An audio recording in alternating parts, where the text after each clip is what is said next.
ஆரோக்கியமும் அறுசுவையும் சங்கமிக்கும் மாபெரும் FMCG Expo and Food Bazaar 2025 நாள் டிசம்பர் 26, 27 மற்றும் 28 தேதிகளில். இடம் சென்னை ட்ரேட் சென்டர் நந்தபாக்கம். அனைவரும் வருக. அனுமதி இலவசம். VIT Engineering Entrance Examination 2026. Applications live now. Visit vit.vit.ac.in.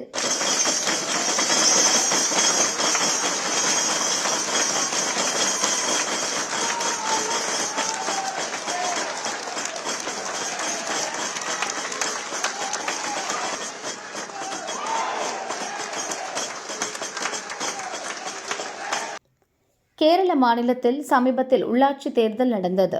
இன்னும் 2 மாதங்களில் சட்டசபை தேர்தல் நடக்க உள்ள நிலையில் இந்த உள்ளாட்சி தேர்தல் அதற்கு முன்னோட்டமாக கருதப்படுகிறது. நடந்து முடிந்த உள்ளாட்சி தேர்தலில் பெருவாரியான இடங்களில் காங்கிரஸ் கட்சி வெற்றி பெற்றது. மார்க்சிஸ்ட் தலைமையிலான இடதுசாரிகள் கூட்டணி தோல்வியை தழுவியது. கடந்த 40 ஆண்டுகளுக்கு மேலாக இடதுசாரிகளின் கோட்டையாக விளங்கிய திருவனந்தபுரம் மாநகராட்சியில் அதிரடி திருப்பமாக பாஜக தலைமையிலான கூட்டணி வெற்றி பெற்றது. மொத்தமுள்ள 100 வார்டுகளில் 50இல் பாஜக வாகை சூடியது. இன்று திருவனந்தபுரம் மாநகராட்சி அலுவலகத்தில் மேயர் தேர்தல் நடந்தது. பாஜக சார்பில் VV ராஜேஷ், இடதுசாரிகள் கூட்டணி சார்பில் சிவாஜி, காங்கிரஸ் கூட்டணி சார்பில் சபரிநாதன் போட்டியிட்டனர். இதில் ராஜேஷ் 51 ஓட்டுகளை பெற்றார். இடதுசாரிகள் கூட்டணி வேட்பாளர் சிவாஜி 29 ஓட்டும், காங்கிரஸ் கூட்டணி வேட்பாளர் சபரிநாதன் 17 ஓட்டும் பெற்றனர். 2 ஓட்டுகள் செல்லாதவையாக அறிவிக்கப்பட்டது. ஒரு கவுன்சிலர் வாக்களிப்பில் பங்கேற்கவில்லை. விழுச்சத்தில் ஒரு வார்டில் தேர்தல் நடக்கவில்லை. அதனால் 100 இடங்களுக்கு மட்டுமே திருவனந்தபுரத்தில் தேர்தல் நடந்தது. இதனால் 51 ஓட்டுகளை பெற்ற பாஜக வேட்பாளர் ராஜேஷ் மேயராக தேர்வு செய்யப்பட்டார். திருவனந்தபுரம் மேயர் தேர்தலை முன்னிட்டு மாநில பாஜக தலைவர் ராஜீவ் சந்திரசேகர், முன்னாள் மத்திய அமைச்சர் V முரளிதரன், முன்னாள் மாநில தலைவர் K சுரேந்திரன் உள்ளிட்ட மூத்த பாஜக தலைவர்கள் மாநகராட்சி அலுவலகத்துக்கு வந்தனர். அலுவலகத்துக்கு வெளியே ஆயிரக்கணக்கான பாஜக தொண்டர்கள் திரண்டிருந்தனர். அதைத் தொடர்ந்து ராஜேஷ் திருவனந்தபுரம் மேயராக பதவியேற்றார்.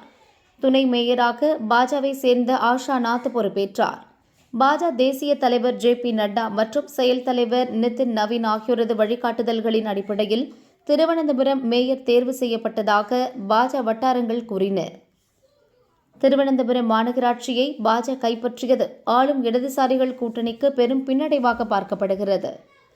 45 ஆண்டுகளாக திருவனந்தபுரம் மாநகராட்சியை தங்கள் கட்டுப்பாட்டில் வைத்திருந்த இடதுசாரி கூட்டணிக்கு இந்த உள்ளாட்சி தேர்தல் மிகப்பெரிய அதிர்ச்சி தோல்வியை அளித்துள்ளது.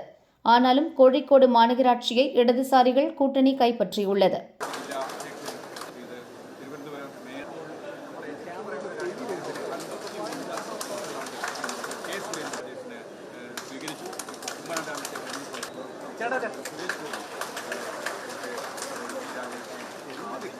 ലോകത്തിലെ ഏറ്റവും വലിയ ജനാധിപത്യ രാജ്യത്തിന്റെ ഭരണത്തിന് വിജയകരമായി നേതൃത്വം കൊടുക്കുന്ന ഒരു പ്രസ്ഥാനം എന്നുള്ള നിലയ്ക്ക്, ആ പാർട്ടിയുടെ പ്രതിനിധി എന്നുള്ള നിലയ്ക്ക് എന്റെ കഴിവിന്റെ പരമാവധി അനുഭവ സമ്പത്തും പരിചയസമ്പന്നത ഉപയോഗിച്ചുകൊണ്ട് 100 വാർഡുകളെയും 101 വാർഡുകൾ വരും 101 വാർഡുകളെയും ഒറ്റ യൂണിറ്റായി കണ്ടുകൊണ്ട് ഒരുമിച്ച് എല്ലാവരെയും ചേർത്ത് പിടിച്ചുകൊണ്ട് മുന്നോട്ട് പോകാനുള്ള ഒരു പ്രതീക്ഷയാണ് നമ്മളൊക്കെ അർപ്പിക്കുന്നതെന്ന് ഞാൻ ആദ്യം തന്നെ പറയുകയാണ്.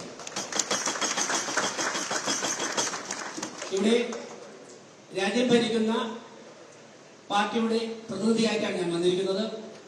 സംസ്ഥാന ഭരണത്തിന് നേതൃത്വം കൊടുക്കുന്ന രാഷ്ട്രീയ പാർട്ടിയുടെ പ്രതിനിധികൾ നിരവധി പേരുണ്ട്. അതോടൊപ്പം തന്നെ ഈ രാജ്യത്തെ ഏറ്റവും മുതിർന്ന, ഏറ്റവും പാരമ്പര്യമുള്ള രാഷ്ട്രീയ പാർട്ടിയുടെ പ്രതിനിധികളുണ്ട്. മുൻ MLA-മാർ ഉൾപ്പെടെയുള്ളവരുണ്ട്. വിദ്യാർത്ഥി സംഘടനാ പ്രവർത്തനത്തിലൂടെ വളർന്നു വന്നവരുണ്ട്. ഇവരൊക്കെ തന്നെ അനുഭവ സമ്പത്തുകൾ ചേർത്ത് പിടിച്ചുകൊണ്ടായിരിക്കും നമ്മൾ വരാൻ പോകുന്ന 5 വർഷം മുന്നോട്ട് പോകുന്നത്. கேரளாவில் மொத்தம் 6 மாநகராட்சிகள் உள்ளன. திருவனந்தபுரத்தில் பாஜக, கோழிக்கோட்டில் இடதுசாரிகள் கூட்டணி வெற்றி பெற எஞ்சிய 4 மாநகராட்சிகளை காங்கிரஸ் கூட்டணி கைப்பற்றியது. கொல்லம் மாநகராட்சி மேயராக AK ஹபீஸ், கொச்சி மாநகராட்சி மேயராக VK மினிமோல், திருச்சூர் மாநகராட்சி மேயராக டாக்டர் நிஜி ஜஸ்டின், கண்ணூர் மாநகராட்சி மேயராக P இந்திரா தேர்வு செய்யப்பட்டனர். கேரளாவில் நடந்து முடிந்த உள்ளாட்சி தேர்தலில் கிடைத்த வெற்றி காங்கிரஸ் தொண்டர்களுக்கு புது உற்சாகத்தை கொடுத்துள்ளது.